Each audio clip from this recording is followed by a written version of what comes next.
Be desperate if I'm starting. Just an overview, Vincent, on how things have gone since Villa coming into this game. I think there were some talking points in that game, to put it euphemistically. Yeah. How quickly do you have to park those things and move ahead to this FA Cup tie? No, I think I said it the day of the game. I'll probably carry it through the night, but then the next day it's all about us. The things we have to improve, the things we did well. And the next game, obviously, with Tottenham coming up. Are you still broadly encouraged by the sort of trajectory of the performances? Yeah, I function in a very simple way. Bad day motivates me more. Good day motivates me more. So, I'm just ready for the next game. And I think for the team, I see the work that they do, and they're spot on. Don't have the results for it though, and that's the focus. Just making sure we cross that line. You go a long time now without a Premier League game. I think you had games every 3 or 4 days in December, and there's 2 Premier League games in January. Yeah. What do you make of that scheduling?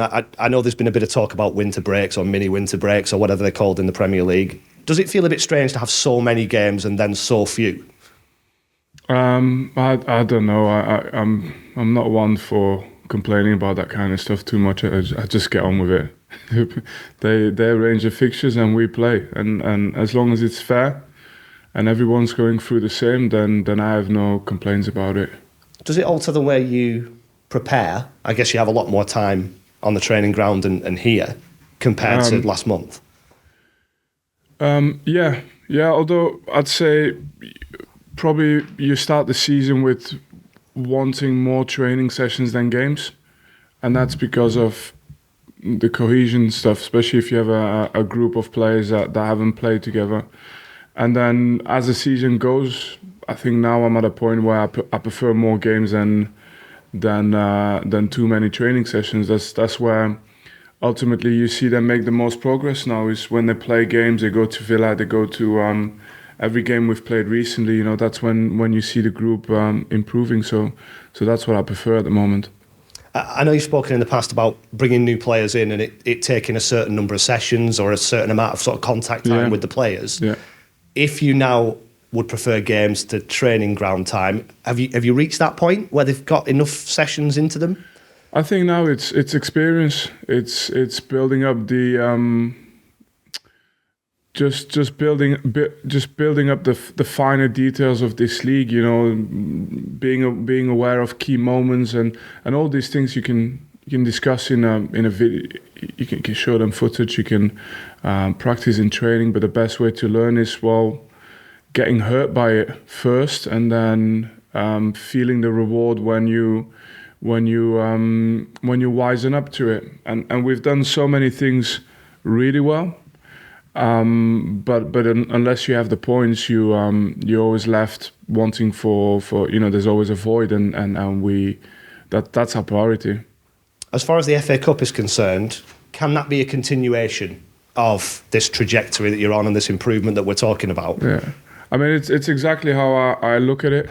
I don't make a big distinction between the fact that it's an FA Cup game or a Premier League game. We have the opportunity to play against one of the best teams in England, in the best league in the world. So that means a lot. And treating that game in as being an important game for us to continue, measuring ourselves to these teams. That's something for me that is important. Yeah, you could look at it, I suppose, and say the draw's not been kind and we've got to go to Tottenham and it's going to be a very difficult game. Do you see it as another useful exercise to measure yourself against the top teams in the Premier League? Brutally honest, it's the best possible draw. Because you could have these kind of draws in the quarterfinals and you've done X amount of games in, and you've played against League 2 clubs, League 1 clubs, and all of a sudden you get to the semi-finals, and it's better to have the outcome of these type of games early for us. Game 1, if you win the game, you can hope for a positive cup run and you carry on. If you don't win the game, then then you move on back to the league. But I'm embracing the challenge anyway. But I'm not saying it's a bad draw. It's the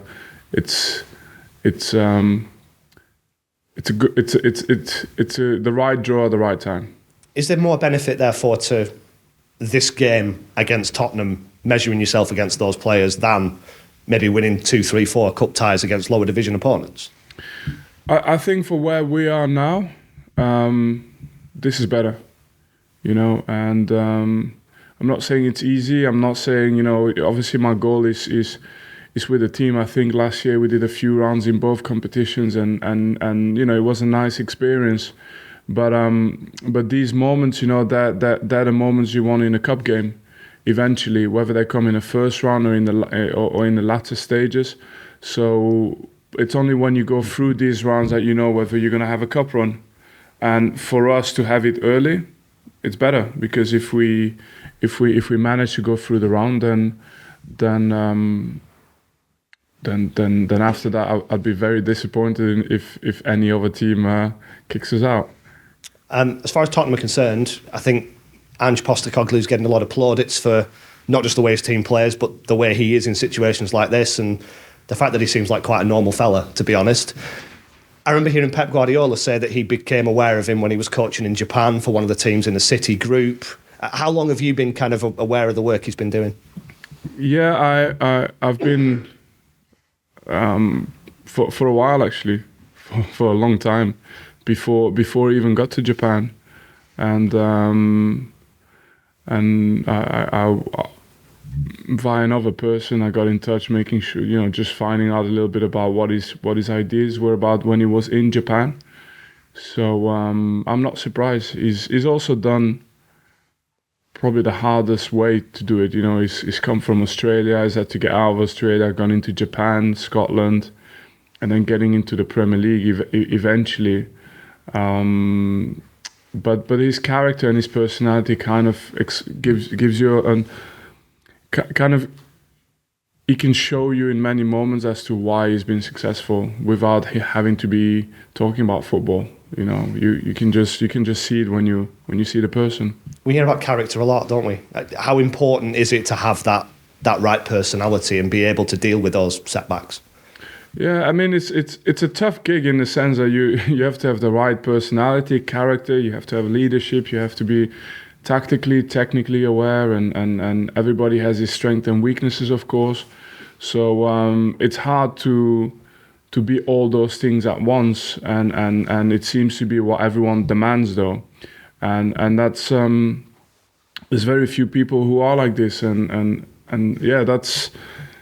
There are traits there that you've named that are, could be in a person without having the other traits, and it's to have the combination is important. And I spent a bit of time with Charlie Adam yesterday, who was talking about you and the influence that you've had on him going into his first head coach's role. Your calmness was something that he singled out. Is it difficult? So you've got inside info that's not made up then. Is it difficult to keep a level head? I know you say it to us all the time, but is it difficult to kind of practice what you preach, kind of thing? I think for some people it is, yeah.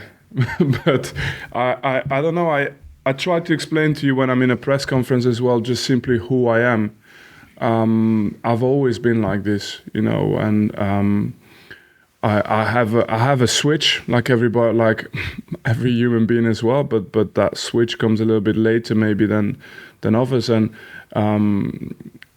it really depends. Like I focus I tell you what, I focus a lot on the things that are said at the very beginning, because there's a lot of thinking going into what we want to say. So if we have a vision for either the club or for the team or for, or whether I'm a player, whether I'm a manager, I focus a lot on what is said at the beginning and how we're going to achieve it. And once you believe in that, then I'm very much driven into following the path. And of course, adapting where you need to adapt, because you have to continuously improve. What I don't do is I don't lose my head after for every bad pass or every bad touch. Sometimes for the refereeing at times, but I'm not superhuman. That's what I said. But but I can follow the path, and consistency is the biggest thing I believe in and consistency and effort. Then everything else is just, it's a personal touch, but consistency and effort I really believe in now. So to be consistent, you have to have some level of calm, some degree of calmness as well. And I know Charlie said that you'd spoken a little bit and he'd been picking your brains, and you'd kind of be one of those people that he would be checking in with throughout his managerial career. Does it feel a little bit weird to be at a relatively young age kind of providing that sounding board for young managers? Yes, it does. That's the simple answer, yes. Thank you, Matt. Hi, Vinny. I know you highlighted after the Villa game how you had a special moment with the fans at full time. Yeah. How important is it to have that unity, given it's been a difficult season so far? Yeah, and and we're mixing it because about 4 days ago I was speaking about how wonderful a year it was. So difficult season, wonderful year. I think it's a bit of both, and we've gone through it together. And I think everything we do is to try and give them moments. That's all, I think it's a succession of memories that creates a bond, and we've had good memories. And everything we do every single day in training is to try and give them as many moments as we can in the future. Yeah. Jordan Bayer came off during that game. How's he getting on since then? Yeah, he won't feature in the next game, but hopefully he'll be back for the Luton game. Obviously, the transfer window's open now. Has there been much movement since it's been open last few days? You see, by just saying Jordan Bayer won't feature in the next game, I've saved my colleague from Tottenham just a few extra minutes of work trying to find out whether he's going to play or not. Sorry, transfer window. It's now open. Has there been much movement in terms of potential incomings the last few days? We've definitely. I definitely sat down with the recruitment team and the chairman, and we're definitely looking at every possible option. But I can't say much more than that. There's nothing obvious at the moment that stands out that could, drastically change our season. But if there is, we're obviously we're doing our homework, we're doing our research for sure. There's obviously been talk about Manuel Benson and Azuri leaving. What's their situation at the moment?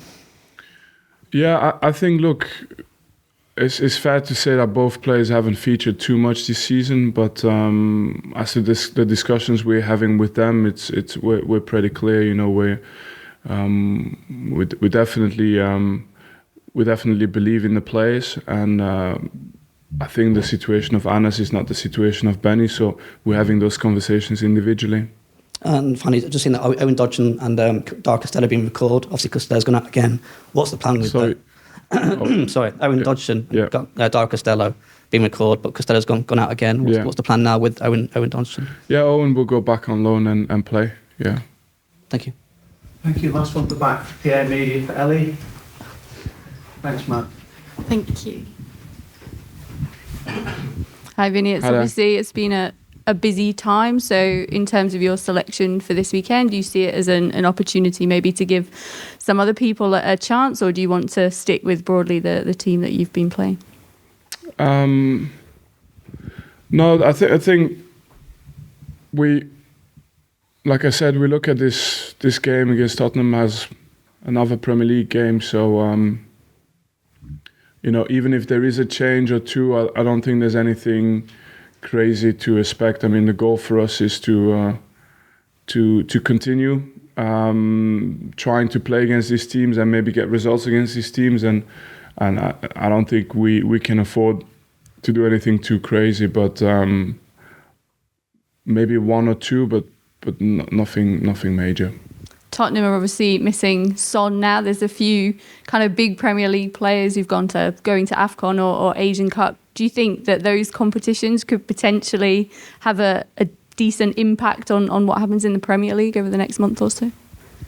I don't know. That's the honest answer. It's my first year in the Premier League as a manager and experiencing this. I don't know. I'd like AFCON to have a window of itself, though. I would do. I think you look at the quality of the teams and the players. I mean, I was recently going through the Senegal team for some reason, and you watch the quality of those teams over there. it should be a highlight as well, just like the Euros are. And now it kind of falls into the season where you've got a little bit of a mixed feeling because you lose your best players, but at the same time, you know, it's an awesome competition, so you want to watch it as well. So yeah, hopefully it'll get the window it deserves. Okay, thank you. Okay, let's move into the Empire.